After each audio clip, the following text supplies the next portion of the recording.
নমস্কার বন্ধুরা, কেমন আছো তোমরা সবাই? আশা করি সবাই খুব ভালো আছো। শুভমিতা ব্লগে সবাইকে স্বাগত জানাই। আজকে তোমাদের সাথে মৌরলা মাছের তেল ঝালের রেসিপি শেয়ার করব। একবার মৌরলা মাছের রেসিপিটা এইভাবে বানিয়ে দেখো, গরম ভাতে কিন্তু একদম জমে যাবে। রেসিপিটা অবশ্যই কন্টিনিউ করতে থাকো, কেউ স্কিপ করো না, স্কিপ করলে কিন্তু অনেক কিছু মিস করে যাবে। বেশ কিছু টিপস শেয়ার করব, যে টিপসগুলো যদি ফলো করে এই রেসিপিটা বানাও তাহলে কিন্তু এর স্বাদ আরও অনেক গুণে বেড়ে যাবে। তাহলে চলো আর কথা না বলে রেসিপিটা দেখে নেওয়া যাক। এখানে আমি সামুদ্রিক মৌরলা মাছটা নিয়েছি। তোমরা চাইলে কিন্তু এর জায়গায় দেশি মৌরলা মাছটাও ব্যবহার করতে পারো। মাছের মাথাটা কেটে ফেলে দিয়েছি, পরিষ্কার করে তারপরে ধুয়ে নিয়েছি। এই দিকে দিয়ে দিলাম স্বাদ অনুযায়ী লবণ, সামান্য একটু হলুদের গুঁড়ো, হাফ টেবিল স্পুন পরিমাণে সর্ষের তেল, অল্প একটু পাতিলেবুর রস। পাতিলেবুর রসটা দেওয়ার জন্য সামুদ্রিক মাছের যেই একটা স্মেল থাকে সেটা কিন্তু নষ্ট হয়ে যাবে, একদমই থাকবে না। তবে তোমরা যদি দেশি মাছটা রান্না করো সেই ক্ষেত্রে পাতিলেবুর রসটা যদি চাও দিতে পারো, নইলে কিন্তু নাও দিতে পারো। তবে সামুদ্রিক মাছ হলে কিন্তু অতি অবশ্যই দিতে হবে। আর দিয়ে দিলাম অল্প একটু লঙ্কার গুঁড়ো। এরপর খুব ভালোভাবে মাছটাকে ম্যারিনেট করে নিতে হবে। মাছটাকে ম্যারিনেট করে আমি 10 থেকে 15 মিনিটের জন্য রেখে দেব। মাছটা দেখো এখানে সুন্দরভাবে মেখে নিয়েছি, এরপর রেখে দিলাম। এদিকে 10 থেকে 15 মিনিট হয়ে গেছে। তারপর একটা কড়াই বসিয়ে কড়াইয়ের মধ্যে বেশ কিছুটা পরিমাণে সর্ষের তেল দিয়ে দিলাম। সামুদ্রিক মাছ যদিও আর ছোট মাছ, এই জন্য কিন্তু তেলটা একটু বেশি পরিমাণেই দিতে হবে।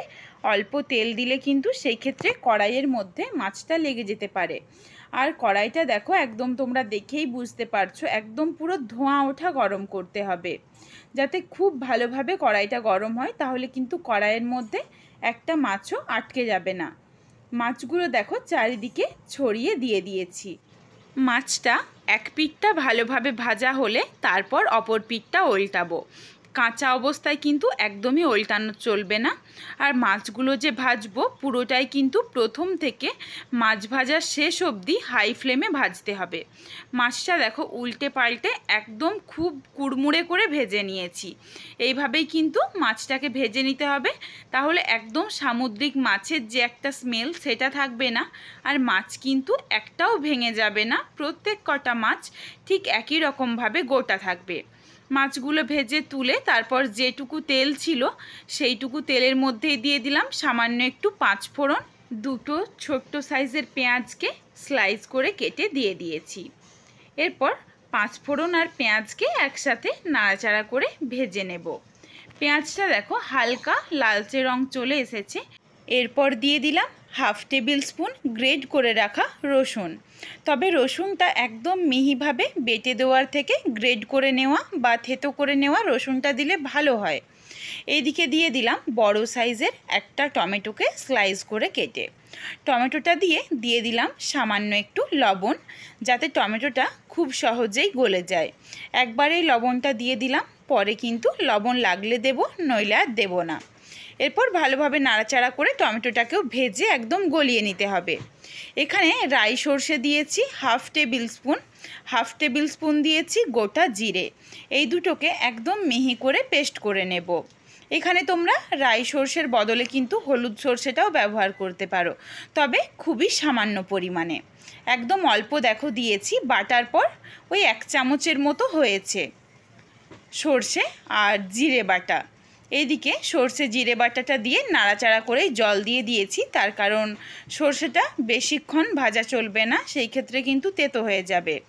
দিয়ে দিলাম অল্প একটু হলুদের গুঁড়ো, অল্প একটু লঙ্কার গুঁড়ো দিয়ে আবারও নাড়াচাড়া করে নিয়েছি। দিয়ে দিলাম 4-5টা ফাটিয়ে নেওয়া কাঁচা লঙ্কা। সমস্ত কিছু ভালোভাবে নাড়াচাড়া করে মিশিয়ে নিয়েছি। এরপর দিয়ে দেব 1 থেকে 1.5 কাপ পরিমাণে জল। জলটা দিয়ে দিয়েছি, আবারও খুব ভালোভাবে মিশিয়ে নিলাম। এইদিকে দেখো মাছটা ঠিক আমি কিভাবে ভেজেছি। মাছটা দেখো একদম ভাঙলে ভেঙে যাচ্ছে, তোমরা দেখেই বুঝতে পারছো যে আমি ঠিক কতটা মুচমুচেভাবে মাছটাকে ভেজে নিয়েছি। ঠিক কিন্তু এইভাবেই মাছটাকে ভাজতে হবে, তাহলে ভেঙে যাবে না। এইদিকে যখন জলটা খুব ভালোভাবে ফুটে উঠেছে তারপর দিয়ে দিলাম ভেজে রাখা মাছ। মাছগুলো দেওয়ার পর 3 থেকে 4 মিনিট ফুটিয়ে নেব। মাছগুলো দিয়ে কিছুটা পরিমাণে ধনেপাতা কুচি দিয়ে দিলাম। কিছুটা রয়েছে আর কিছুটা কিন্তু আমি পরে ব্যবহার করব। ধনেপাতা কুচিটা দিয়ে 2 থেকে 3 মিনিট ফুটিয়ে নিচ্ছি। একদম শক্তভাবে মাছটা ভাজা ছিল, মাছের মধ্যেও কিন্তু বেশ অনেকটা পরিমাণে জলটা টেনে নেবে। এইদিকে দেখো বেশ অনেকটাই শুকিয়ে গেছে। সামান্য একটু চিনি দিয়ে দিলাম, কারণ এখানে টমেটোর পরিমাণটা একটু বেশি রয়েছে, এই জন্য যাতে টক ঝাল মিষ্টিটা ভালোভাবে ব্যালেন্স হয়, এই জন্য 1 চিমটি চিনি দিলাম। এইদিকে দেখো সুন্দরভাবে রেডি হয়ে গেছে। নামানোর আগে আবারও অল্প একটু ধনেপাতা কুচি দিয়ে নামিয়ে দেব। তোমরা যদি টকটা আরও খেতে পছন্দ করো সেই ক্ষেত্রে কিন্তু নামানোর আগে আবারও হাফ পাতিলেবুর রস দিয়ে দিতে পারো, কারণ ম্যারিনেট করার সময় যেই পাতিলেবুর রস ছিল তাতেই কিন্তু খুবই সুন্দর একটা ফ্লেভার আসে। মৌরলা মাছের তেল ঝালের এই রেসিপিটা তোমাদের কেমন লাগলো কমেন্ট করে জানাতে ভুলো না কিন্তু। যদি ভালো লাগে লাইক করো, শেয়ার করে বন্ধুদের দেখার সুযোগ করে দিও। তোমরা যদি এই রকম নিত্য নতুন রেসিপি আরও পেতে চাও তাহলে অবশ্যই আমার চ্যানেলটিকে সাবস্ক্রাইব করে পাশে থাকা বেলটি অন করে অল নোটিফিকেশান অন করে দিও, যাতে আমার প্রত্যেকটা রেসিপির নোটিফিকেশান সবার প্রথমে তোমাদের কাছে পৌঁছে যায়। আবারও খুব শীঘ্রই হাজির হচ্ছি নতুন কোনো এক রেসিপি নিয়ে। পরবর্তী রেসিপি দেখার আমন্ত্রণ রইল। পুরো ভিডিওটা দেখার জন্য অনেক অনেক ধন্যবাদ।